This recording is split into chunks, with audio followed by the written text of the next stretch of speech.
नमो नमः छात्रेभ्यः। आज हम अपठित बोध संस्कृत में जो रचनात्मक कार्य, उसके अलावा हमें अपठित जो गद्यांश आता है उसका आज हम अध्ययन करने वाले हैं। अपठित बोध में आपको अपठित गद्यांश आते हैं जो आपने कभी पढ़े नहीं होते, यानी जो सिलेबस में जो आपके लेसन्स दिए रहते हैं उसके अलावा आपको उसके अतिरिक्त अन्य कोई गद्यांश आता है, उसके ऊपर क्वेश्चन आंसर पूछे जाते हैं। तो वह किस प्रकार से हमें सॉल्व करना होता है इसके बारे में मैं अभी आज आपको बताती हूँ। अभी 7th स्टैंडर्ड में आपने छोटे प्रमाण में यह सॉल्व किया था। जिस प्रकार से पठित गद्यांश होता है, जो आपको पता होता है उसके बारे में, जो टॉपिक दिया हुआ रहता है, लेसन रहता है, उसका आपको समरी पता होती है, पार्ट पता होते हैं, सारा ग्रामर पता होता है, तो वह पढ़ा हुआ रहता है, यानी सीन पैसेज रहता है। उसी प्रकार से अनसीन पैसेज जो आते हैं उसको किस प्रकार से आपको सॉल्व करने होते हैं, किस प्रकार के क्वेश्चन कौन सी कक्षा में पूछे जाते हैं। जैसे अभी यह जो पैटर्न है 7th 8th 9th 10th और बोर्ड में भी यह अपठित जो गद्यांश होता है वह 10 मार्क्स का आता है। सर्वप्रथम पहला प्रश्न अपठित गद्यांश का ही होता है। अभी आप 8th स्टैंडर्ड में हो तो उसके अनुसार हम इसका अभ्यास करने वाले हैं।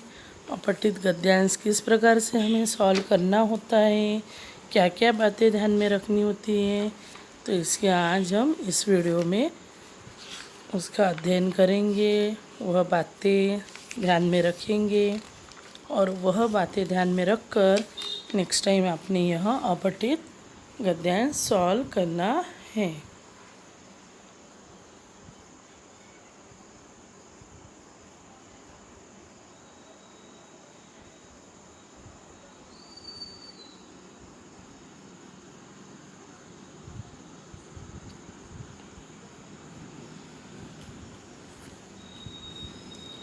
आपका जो कॉर्डोवा का बुक है उसमें अपठित बोध दिया हुआ है। यह सॉल्व करने के पहले हम जानेंगे इसके जो प्रकार है, यानी किस प्रकार से हमें यह सॉल्व करना चाहिए। यह आज हम पहले उसके बिंदु जो है महत्वपूर्ण बिंदु, संस्कृत पठित व अपठित गद्यांश, जैसे आपको पठित भी आता है और अपठित गद्यांश भी आपको सॉल्व करने, और 9th में जैसे आप जाओगे नेक्स्ट ईयर तो आपको नाट्यांश भी रहेगा। ऐसे 3 प्रकार के पैसेज आपको सॉल्व करने होते हैं। एक अनसीन होता है, एक सीन होता है और उसमें भी एक जो संवाद रूपी जो लेसन होता है उसका नाट्यांश होता है। तो वह सॉल्व करते समय आपने ध्यान में रखना है, सबसे पहले तो अनुच्छेद से 4 प्रकार के क्वेश्चंस पूछे जाते हैं।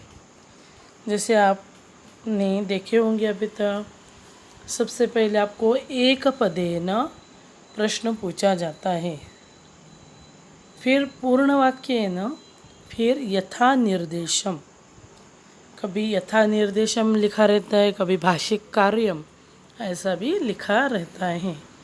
फिर एक जो 10 मार्क्स का या फिर कभी कभार शीर्षक लेखन, अभी 8th स्टैंडर्ड क्या है तो शीर्षक लेखन कभी कभी किसी गद्यांश के लिए पूछा जाता है, पर 9th और 10th में यह कंपलसरी पूछा जाता है। 2 मार्क्स का एक रहता है, जो दिया हुआ परिच्छेद है उसको टाइटल लिखना होता है, और टाइटल लिखना है यानी जो भी जिस पर यह टॉपिक दिया है उसका नाम आपको सिर्फ लिखना है। तो बहुत इजी होता है ये अपठित गद्यांश।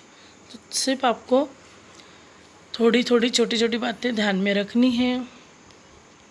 एक पदेन व पूर्ण वाक्येन प्रश्नों के उत्तर सीधे सीधे अनुच्छेद में रहते हैं। यथा निर्देशम उत्तरत्व वाले प्रश्न व्याकरण से संबंधित होते हैं। एक पदे न यानी एक पद वाले। पूर्ण वाक्य न प्रश्नों के उत्तर सीधे सीधे अनुच्छेद में रहते, यानी जो अनुच्छेद दिया हुआ है उसको आपने क्या करना है, अच्छी तरह से रीड करना है और वहीं पर उसके जो आंसर दिए रहते हैं वो आपको ढूंढने होते हैं। सिर्फ जो यथा निर्देशम उत्तरत वाले प्रश्न हैं वो व्याकरण से संबंधित होते हैं। व्याकरण से संबंधित यानी जो हम एक्स्ट्रा जो हम पाठ पढ़ते समय मैं जैसे आप लोगों को हमेशा बताती हूँ, क्या बताती हूँ, शब्द रूप बताती हूँ, धातु रूप बताती हूँ, लकार बताती हूँ, विभक्तियाँ बताती हूँ, फिर प्रत्यय आते हैं, अलग अलग प्रकार के अव्यय होते हैं, कर्तृपद, विशेषण, क्रियापद, सर्वनाम, यह फिर विलोम शब्द होते हैं, पर्यायवाची शब्द होते हैं। इस प्रकार के अनेक विध प्रश्न वहाँ पर पूछे जा सकते हैं। यानी वह जो दिया हुआ पैराग्राफ है उस पर जिस प्रकार से प्रश्न पूछे जा सकते हैं, यानी व्याकरण की दृष्टि से। कभी कभार प्रत्यय दिए रहते हैं, कभी उपसर्ग दिए रहते हैं, यानी हर एक पैराग्राफ में अलग अलग प्रकार के प्रश्न निकल सकते हैं। सभी प्रश्न एक ही पैराग्राफ में होते नहीं हैं, तो कभी अव्यय होते हैं तो कभी उपसर्ग नहीं होते हैं। तो इस प्रकार से आपको वह ध्यान देना है, समझना है और फिर लिखना होता है। तो ये हो गए यथा निर्देशम वाले प्रश्न। फिर आगे हम देखते हैं गद्यांश पढ़ने से पूर्व प्रश्नों को पढ़ें। अभी जो गद्यांश दिया है परिच्छेद, वह पढ़ने के पहले क्या करना है आपको, दिए हुए जो प्रश्न हैं वह एक बार आपने प्रश्न पढ़ लिए तो दिमाग में आपके कैसे प्रश्न पढ़े हुए दिमाग में रहते हैं।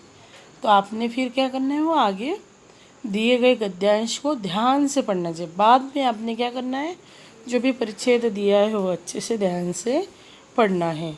फिर एक पदेने का उत्तर एक शब्द में ही लिखना चाहिए। यदि संदेह हो तो पूरा वाक्य लिख दे। जैसे अभी पहले आपने प्रश्न पढ़ लिए, प्रश्न पढ़ने के बाद आपने क्या किया, गद्यांश को पढ़ा। तो क्या होता है, फट से आपको जैसे आपने प्रश्न पहले पढ़े हुए हैं तो कभी कभार फटाफट उत्तर मिल जाते हैं। कोई एक आध जो अभी ये लैंग्वेज है संस्कृत है, सबको ही फटाफट समझ में नहीं आती है। कुछ ऐसा शब्द होता है जो कभी आपने पढ़ा नहीं रहता है या फिर उसकी लिंक नहीं लगती है। तो ऐसे टाइम आपने क्या करना है, वो पैराग्राफ अच्छे से एक दो बार रीड करना है और उससे मिलता जुलता वाक्य यानी शब्द उस पैराग्राफ में कौन से वाक्य में आ रहा है यह आपने ढूंढना है। तो वहीं पर आंसर रहते हैं, आपको समझने में थोड़ा। तो जितना आप ज़्यादा से ज़्यादा अभी अपठित जो गद्यांश होंगे वह जितने ज़्यादा सॉल्व करेंगे उतनी आपको उसमें स्किल आएंगी सॉल्व करने की। फिर देखिए एक पदेने का जो उत्तर होता है वह एक शब्द में ही लिखना होता है। जैसे एक पदेन उत्तर, एक पद यानी एक शब्द, वन वर्ड में आपको वह उत्तर लिखना है। तो वन वर्ड में लिखना है तो क्या है, कभी कभी आपको नहीं समझ में आता एक ही शब्द, तो एग्जैक्ट यदि आपको वो वर्ड नहीं समझ में आ रहा है आपने क्या करना है, वहाँ जो ये दिया है वाक्य यानी जिस वाक्य में ये शब्द आ रहा है तो वह कम से कम आपने वह वाक्य लिख लेना चाहिए। यह नहीं है कि आपको नहीं एग्जैक्ट वर्ड आ रहा है तो आप नहीं लिखोगे तो वह मार्क्स आपके बिना फालतू चले जाएंगे। तो आपने क्या करना है, बिना कारण वह छोड़ना नहीं है, आपने वहाँ पर लिखना है वह पूरा वाक्य। तो देन सेवंथ पूर्ण वाक्य न का उत्तर पूरे वाक्य में लिखिए। अभी वहाँ पर लिखा है आपको क्वेश्चन कि पूर्ण वाक्य न उत्तर। तो पूर्ण वाक्य न का अर्थ ही होता है कि पूरे वाक्य में राइट इन फुल सेंटेंस। तो आपने ज़रूर वह वाक्य कंप्लीट करना है जिसके बारे में सबसे ज़्यादा बात की जा रही हो वही अनुच्छेद का शीर्षक होता है। जो हमने अभी शीर्षक के बारे में बात की थी कि शीर्षक के लिए एक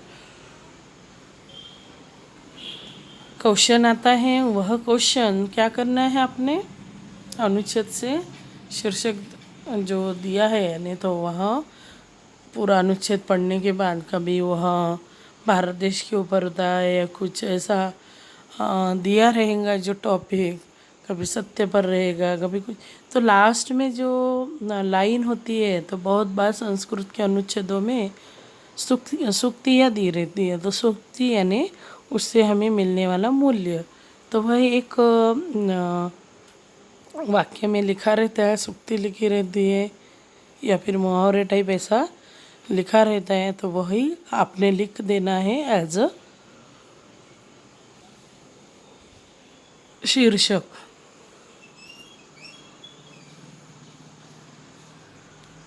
अनुच्छेद पर आधारित व्याकरण के प्रश्न।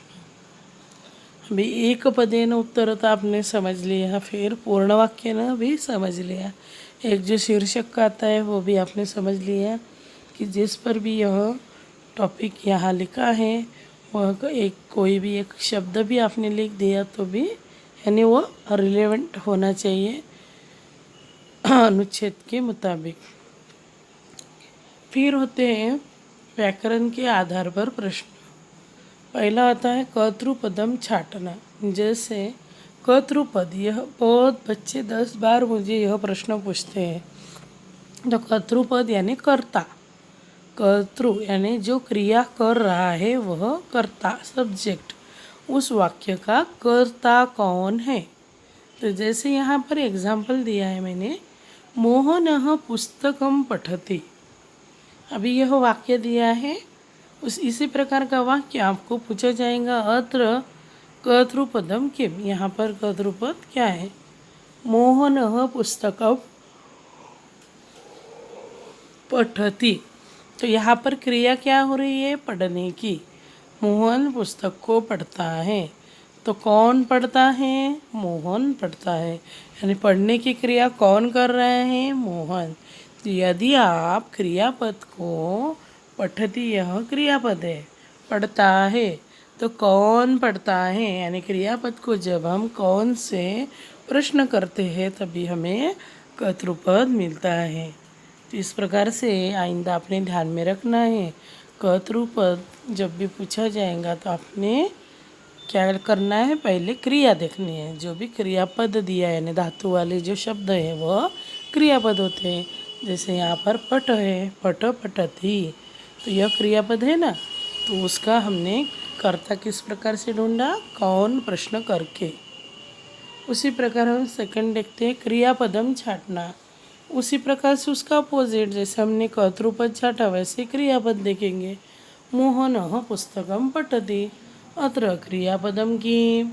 अभी हमें क्रियापद देखना है तो पहले हम मोहन को देखेंगे यानी जो कर्ता है, तो कर्ता क्या कर रहा है, तो किम पूछेंगे, किम, मोहनः किम करोति, मोहनः पठति, तो वह क्या करता है, वह पढ़ता है। तो पठति, पठति यह क्रियापद है।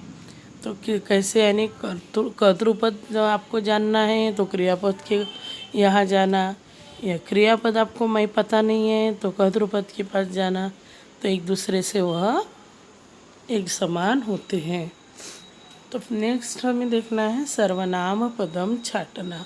सर्वनाम क्या होते हैं, जो नाम की जगह जो शब्द आता है उसे सर्वनाम कहते हैं।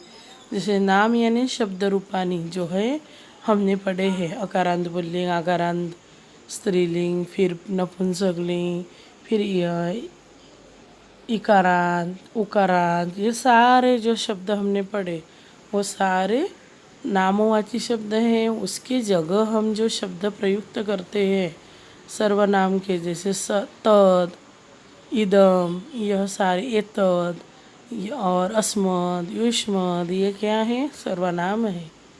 तो सर्वनाम पदम छाड़ना। तो जैसे सह पुस्तकम पठति, अत्र सर्वनाम पदम की, यहाँ पर सर्वनाम पद क्या है, सह वह पुस्तक पढ़ता है। तो यहाँ पर सह क्या है, पढ़ता है। इसे हम प्रश्न करना है कौन, तो सह। तो जब आप क्रियापद को प्रश्न करोगे कौन, तो आपको आंसर मिलेगा हमेशा नाम और सर्वनाम का।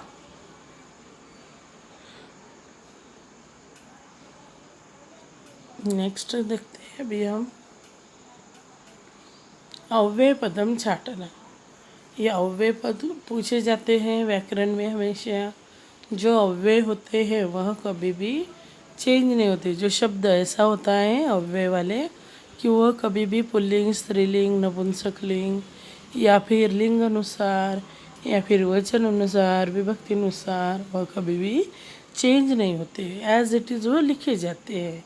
जैसे लता अपि पुस्तकम पठति, अत्र अव्यय पदम की। यहाँ पर अव्यय क्या कौन सा लग रहा है आपको, लता है क्या, नहीं। लता यह नाम है। पुस्तकम यह भी नाम है पुस्तक। पठति यह क्रियापद है। फिर आपको क्या अलग ऐसा शब्द दिख रहा है, अपि। और अपि यह शब्द वैसे के वैसा ही होता है। अपि का अपा नहीं होता, अपे नहीं होता, अपू नहीं होता है, अपाह नहीं होता है। एज इट इज़ होता है अपि यानी भी। लता भी पुस्तक को पढ़ती है। तो यहाँ पर अव्यय क्या हुआ, अपि। तो इस प्रकार से आपका अव्यय के अनेक शब्द होते हैं, अलग अलग प्रकार के च होते हैं, अनेक है, यदा तदा, अत्र तत्र, अधुना, ये सारे बहुत प्रकार के अव्यय होते हैं। इतस्ततः होता है, शनै शनै होता है। तो यह सारे अव्यय आपने ध्यान में रखते हुए वहाँ ढूंढने हैं। और यदि आपको वाक्य दिया ही है तो सिर्फ वाक्य में ही आपको देखना होता है। देन हम देखते हैं पर्याय पदम। पर्यायवाची यानी सिनोनिम्स। जैसे एखादा शब्द आपको पूछा होगा और इसका पर्यायवाची शब्द अनुच्छेद में कौन सा आया है। जैसे यहाँ पर सूर्य अस्य पदस्य गद्यांशे किम पर्याय पदम प्रयुक्तम। जैसे सूर्य इस पद का गद्यांश में पर्यायवाची शब्द कौन सा है। मानो अभी हमने सूर्य के बारे में बोला, उसमें रवि आया होगा, भास्कर आया होगा या फिर भानु आया होगा। तो जो पर्यायवाची शब्द है सूर्य के वह आपको पता होने चाहिए। और आपको जो पता होते हैं वही शब्द ज़्यादातर पूछे जाते हैं। यानी जो अभ्यास में आपने पढ़े हैं वही शब्द आपको मोस्टली उसी से रिलेटेड वह शब्द वहाँ पर पूछे जाते हैं। तो आपने ध्यान देना है अच्छे से वहाँ पर। तो पर्यायवाची की जगह आपको अभी नेक्स्ट देखो यहाँ विलोम छाटना। तो विलोम यानी विपर्ययवाची शब्द।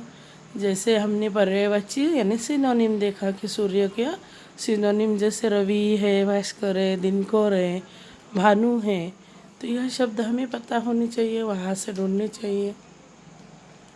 वैसे विलोम पद यानी अपोजिट शब्द होते हैं। प्रकाश का अपोजिट, प्रकाश अस्य पदस्य गद्यांशे किम विलोम पदम प्रयुक्तम। तो प्रकाश इस शब्द का हमें अपोजिट शब्द देखना होगा। जैसे वह तम होगा या फिर अंधकार होगा। तो ये शब्द वो आपको पता होने चाहिए। तो मेन शब्द ही आपको पता नहीं होता है। बहुत बार मैंने एक बच्चों को भी बताया, फिर भी आप वही करते हो, मैम विलोम पद यानी क्या। तो विलोम, तो वी से आपने ध्यान में रखना है विरुद्ध। विरुद्ध शब्द यानी अपोजिट। इतना ही एक शब्द ध्यान में रखो, विलोम या फिर विपर्यय। विपर्यय वी से जो स्टार्ट होते हैं विरुद्ध शब्द, जैसे हिंदी में विरुद्धार्थी शब्द आते हैं तो वही होते हैं अपोजिट शब्द आपने लिखने होते हैं। तो और पर्यायवाची तो मीनिंग पता है आपको, सिनोनिम्स वो समानार्थी पद होते हैं। तो पर्याय, इसका पर्याय क्या है। तो पर्याय यानी इसके जगह हम दूसरा क्या रख सकते हैं। तो यह इस प्रकार से आपने एक ट्रिक्स से यह शब्द ध्यान में रखने हैं। तो यही पता नहीं है कि आपको क्या लिखना है। और एग्ज़ाम के टाइम कोई टीचर आपको नहीं बताएंगे कि पर्यायवाची हो यानी क्या और विलोम में यानी क्या। अभी मैंने बताया वी से विलोम, वी से विपर्य, वी से विरुद्ध। और इसका सिर्फ का मीनिंग होता है अपोजिट।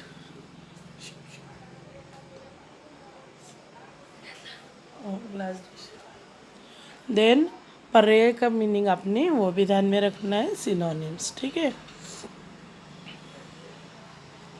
अभी एक प्रश्न और आता है, विशेषण विशेष्य छांटना। विशेषण यानी क्या और विशेष्य यानी क्या, यही आपको पता नहीं तो आप आंसर क्या ढूंढोगे। तो ये सबसे पहले आपने, जैसे विलोम विपर्य और विरुद्ध हमने अभी देखा, वैसे ही आपको विशेषण और विशेष्य में फ़र्क समझना चाहिए। विशेष्य होता है नाउन, जो शब्द रूप होते हैं हमारे वह, या फिर सर्वनाम शब्द। जो नामवाची शब्द होते हैं वह होते हैं विशेष्य, और उसके लिए जो विशेषता बताने वाला जो शब्द होता है वह होता है विशेषण। तो विशेषण यानी एडजेक्टिव और विशेष्य यानी नाउन, नाउन एंड एडजेक्टिव की जोड़ी। तो संस्कृत के नियम के अनुसार यह विशेष्य और विशेषण की विभक्ति और वचन एक ही होता है।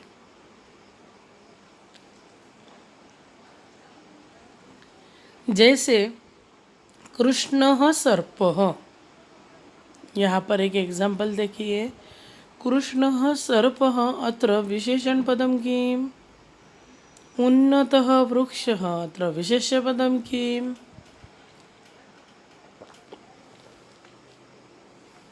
तो अभी देखो पहले उदाहरण में कृष्णः सर्पः, तो यहाँ पर कृष्णः एक शब्द है और सर्पः, तो आपके ख्याल से दोनों भी नाउन होंगे, क्योंकि आपको मीनिंग यदि एग्जैक्ट पता होगा। सर्प यानी सांप, तो सांप यह नाउन हुआ यानी नाम हुआ। वह सांप का विशेषण विशेषता बताने वाला शब्द है कृष्ण हो, कृष्ण यानी काला।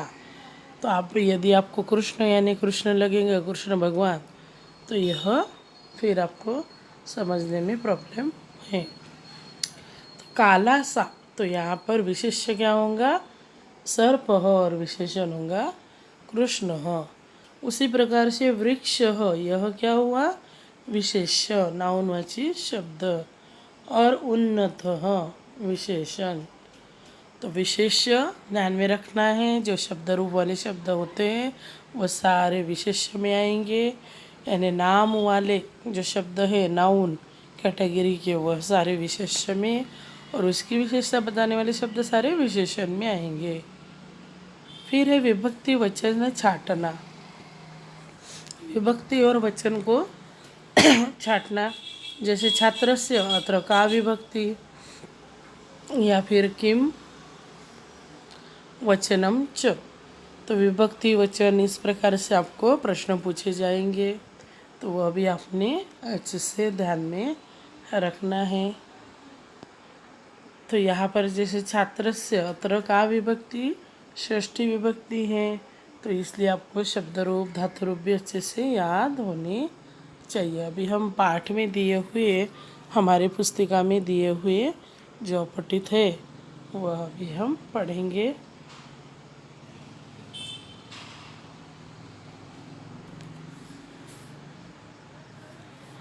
अपठित बोधः अपठित गद्यांशः। जो गद्यांश आपने अपनी पाठ्य पुस्तक में न पढ़े हो उसे अपठित गद्यांश कहते हैं। गद्यांश पर आधारित प्रश्नों के उत्तर दिए जाते हैं। तो यहाँ पर जो अभी यह परिच्छेद दिया है, गद्यांश पठित्वा प्रश्नान उत्तर, तो यह पढ़ने के पहले हमने क्या करना है, इसके जो आंसर है यह अभी सॉल्व वाला है, तो हमें अभी यहाँ ये जो दिया है गदा राजकुमार सिद्धार्थ, तो बहुत बार ना छोटी छोटी कहानियाँ भी आपको गद्यांश के रूप में दी रहती हैं। तो इस प्रकार से यहाँ पर एक पदेन उत्तर, एक पद में उत्तर दीजिए। कः भूमौ पतितः आसीत्, हंसः कस्य समीपं गतवान्, पूर्णवाक्येन राजा किम् आदिशत्, सिद्धार्थः किं कृत्वा हंसम् अङ्के अधारयत्, यथा निर्देशम् उत्तरत। हंसः एषः हंस मया निपातितः इत्यत्र मया सर्वनाम कस्मै प्रयुक्तम्। फिर है रक्षकः इत्यस्य विलोम पदम्, राजकुमारः सिद्धार्थः अनयोः पदयोः विशेषणं किम् श्रुत्वा इत्यस्य समानार्थकं पदं किम् अस्य गद्यांशस्य समुचितं शीर्षकम के। तो इस प्रकार से अभी हमने प्रश्न देखे थे। इसी प्रकार से प्रश्न इस गद्यांश के ऊपर पूछे गए हैं। तो आपने क्या करना है, हमें अपने प्रश्न पढ़े तो फिर गद्यांश को भी पढ़ना चाहिए। तो गद्यांश आपने ये पढ़ना है और पढ़ के इस प्रकार से यहाँ उत्तर दिए हुए हैं। तो यह उत्तरों का आपने देखना है। और उसी प्रकार से अभी यहाँ देखो, यहाँ पर अस्य गद्यांशस्य समुचितम शीर्षकम लिखत। तो क्या लिखा है यहाँ, गद्यांश का उचित शीर्षक लिखिए। भक्ष्यकात् रक्षकः श्रेयान्। तो यही इस प्रकार की सूक्तियाँ देखो, यहाँ जो लास्ट होता है ना, मैंने बोला था लास्ट जो लाइन होती है उसमें हमेशा दिया रहता है। तो यहाँ देखिए, भक्ष्यकात् रक्षकः श्रेयान् यहाँ दिया ही हुआ है।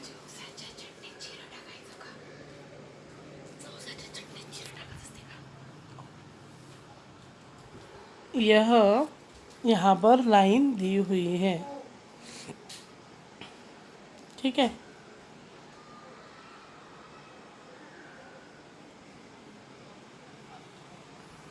तो इसी प्रकार से, या फिर कोई स्टोरी का कुछ आपको शीर्षक अलग ऐसा लग रहा होगा कि नहीं, मैं यहाँ इसको राजकुमार सिद्धार्थ यह लिखता हूँ, या फिर और कुछ उसका गुण आपको क्वालिटी दिख रही होंगी वह लिखो तो भी चलेगा। तो अभी हम जो सॉल्व नहीं किए हुए हैं वह पहले गद्यांश देख लेंगे। तो अभी आपको जो फर्स्ट टर्म में है इसके आधारित पूछे जाएंगे, तो आपने पढ़ना है। कौत्सः कस्य समीपम् अगच्छत्, कुबेरः कः आसीत्, रघुः कीदृशः नृपः आसीत्, रघुः कुबेरस्य समीपं कथम् अगच्छत्, राजा रघुः अनयोः विशेषणं किम्। गद्यांश पठित्वा प्रश्नान् उत्तरत। तो आपने क्या करना है, अभी प्रश्न पढ़ लिए, अभी हम इसका उत्तर यहाँ ढूंढने की कोशिश करते हैं। गुरुदक्षिणार्थं कौत्सः रघुः समीपम् अगच्छत्। राजा रघुः विनयशीलः शास्त्रनिपुणः प्रजानुरागी आसीत्। राजा कौत्सम् असेवत्, आगमनस्य कारणं च अपृच्छत्। कौत्सः राजानं 14 स्वर्णमुद्राः अयाचत्। तस्मिन् काले राज्ञः पार्श्वे धनाभावः आसीत्। अतः रघुः धनपतेः कुबेरस्य समीपम् अगच्छत्। रघोः अभिप्रायं ज्ञात्वा कुबेरः तस्य कोषागारम् अपूरयत्।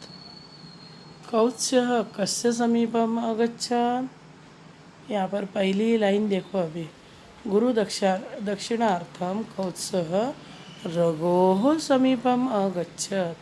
तो कस्य, रघोः, रघु शब्द की षष्ठी विभक्ति है रघोः। तो यहाँ आप क्या लिखोगे, रघोः। कुबेरः क आसीत्, धनपतेः कुबेरस्य समीपम् अगच्छत्। तो कुबेर कौन था, धनपतेः। तो क्या लिखोगे, धनपतेः। पूर्ण वाक्येन उत्तरः। रघु कीदृशः नृपः आसीत्। तो यहाँ पर दिया हुआ है, राजा रघु विनयशील शास्त्र निपुणः प्रजानुरागः। आगे आपने यहाँ तक च आसीत तक लिखना है। नेक्स्ट क्वेश्चन है, रघुः कुबेरस्य समीपं कथम् अगच्छत्। रघु कुबेर के पास क्यों गया था, कथम् अगच्छत्।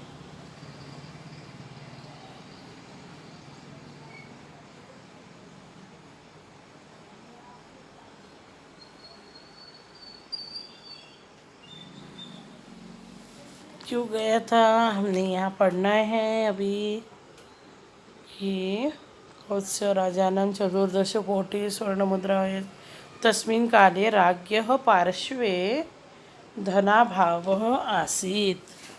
तो तभी उसके पास धन का अभाव था, यानी उसके पास धन नहीं था, इसलिए वह उसके पास गया था। रघुः धनपते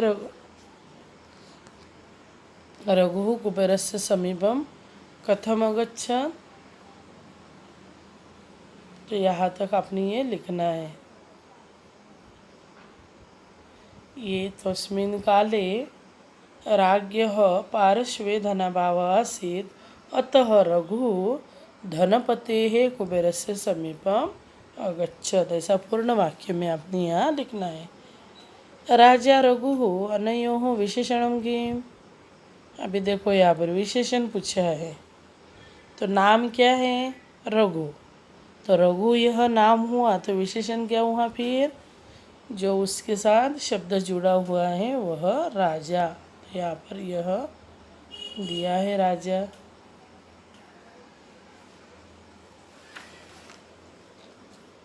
तो यहाँ पर ये शॉर्टली आपको बहुत पूछा है, तो इसी प्रकार से आपने जो पैराग्राफ दिए रहते हैं वह पढ़ने हैं और सॉल्व करने हैं। नेक्स्ट हम देखते हैं गद्यांशम पठित्वा प्रश्नान उत्तरद। नेक्स्ट हम देखते हैं गद्यांश को। अश्विन कार्तिक मासयोः शरद ऋतुः भवतु, तदा आकाशः निर्मलः भवति। थोडंसं रात्रौ च चंद्रिकायाः प्रकाशः आह्लादयति, सरोवरेषु कमलानि विकसन्ति, क्षेत्रेषु सस्यानि पचन्ति। अस्मिन्नेव काले विजयादशमी दीपावली चेति उत्सवौ भवतः। एक पदेन उत्तरतः। अभी पहले हम प्रश्न पढ़ लेते हैं। शरद ऋतुः कयोः मासयोः भवति, क्षेत्रेषु कानि पचन्ति। शरद ऋतुः कयोः मासयोः भवति, यहाँ पर दिया है पहले लाइन में, आश्विन कार्तिक मासयोः शरद ऋतुः भवति। क्षेत्रेषु कानि पचन्ति, क्षेत्रेषु सस्यानि पचन्ति। यहाँ पर दिया है, देखिए। तो आपने क्या लिखना है, वन वर्ड में सिर्फ सस्यानि। पचन्ति इत्यत्र कः धातुः, तो कौन सा धातु है पचन्ति में, पच। तो क्या लिखना है आपने, पच। निर्मल इति कस्य विशेषणं, निर्मल यह किसका विशेषण है, आकाशस्य। तो आपने यहाँ ढूंढना है और लिखना है, तो मैंने पहले ढूंढा है आकाशस्य। सरोवरेषु कानि विकसन्ति, सरोवर में क्या विकसित हो रहा है, कमलानि। ठीक है। तो नेक्स्ट हम देखते हैं। महर्षिः एकः सन्देशं दत्वा पुनः शिष्यं तत्र प्रेषितवान्। शिष्यः तत्र गत्वा कथयत्, अस्माकं स्वामी कथयति यत् भवतः अमृतवर्षया बहुशक्तिः नष्टाः, पुनः अमृतवर्षयै शक्तिं प्राप्तुम् एतानि मधुराणि रसयुक्तानि फलानि स्वीकरोतु। एतत् श्रुत्वा सः यात्रे लज्जितः भूत्वा धावित्वा च महर्षेः समीपम् आगत्य पादयोः पतित्वा अकथयत्, क्षमस्व महर्षे, क्षमस्व, अहम् अपराधी अस्मि, भवान् देवः, क्षमस्व क्षमस्व। इदं सर्वं दृष्ट्वा शिष्याः चकिताः आसन्। कः लज्जितः अभवत्, कः लज्जितः अभवत्। तो यहाँ पर आपने यदि अच्छे से देखा और समझा तो आपको यहाँ समझ में आएगा कि यात्री ही, तो कौन हुआ, यात्री। के चकितासन, शिष्याः। तो इसका आंसर क्या हुआ, शिष्याः। पूर्ण उत्तरेण, पूर्णवाक्येन उत्तरेण महर्षिः किं दत्त्वा पुनः शिष्यं तत्र प्रेषितवान्। तो महर्षिः सन्देशं दत्त्वा महर्षिः संदेशं दत्त्वा पुनः शिष्यं तत्र प्रेषितवान्। तो यहाँ पर लिख लीजिए आप, महर्षिः संदेशं दत्त्वा किं दत्त्वा संदेशं, शिष्यः तत्र गत्वा किम् अकथयत्, शिष्य वहाँ जाकर क्या कहा शिष्य ने। तो यहाँ पर आप पैराग्राफ में देख सकते हैं, ये पूरा आपने लिखना है। शिष्य तत्र गत्वा अकथयत्, तो पूरा अपने यहाँ स्वीकरोतु कहाँ पर है, वहाँ तक आपने वहाँ लिखना है, यहाँ तक। ठीक है, तो यहाँ तक आपने यहाँ लिखना है। ठीक है, फिर है अहम इति कर्तृपदस्य किम क्रियापदमात्र प्रयुक्तम। अहम के लिए क्या आएगा, अस्मि। फिर प्रेषितवान् इति क्रियापदस्य किम कर्तृपदमात्र प्रयुक्तम, तो महर्षिः। तो इस प्रकार से यहाँ 3 गद्यांश दिए थे, तो उसका भी हमने अच्छे से अध्ययन किया है। तो आपने भी इसी प्रकार से, और मैं अपनी असाइनमेंट में अपठित गद्यांश भेजूंगी, तो उसका आपने अभ्यास करना है और परीक्षा में अच्छी तरह से इसमें से ही अच्छे से आपने परीक्षा के लिए अभ्यास करना है। जो भी मैं वर्कशीट अभी यहाँ पर तीनों भी हमने जो सॉल्व किए बुक में से और असाइनमेंट में जो दूंगी वह सॉल्व करने हैं, और कुछ प्रॉब्लम है तो मुझे पूछना है। तो यहाँ पर मैं अभी रुक रही हूँ। धन्यवाद।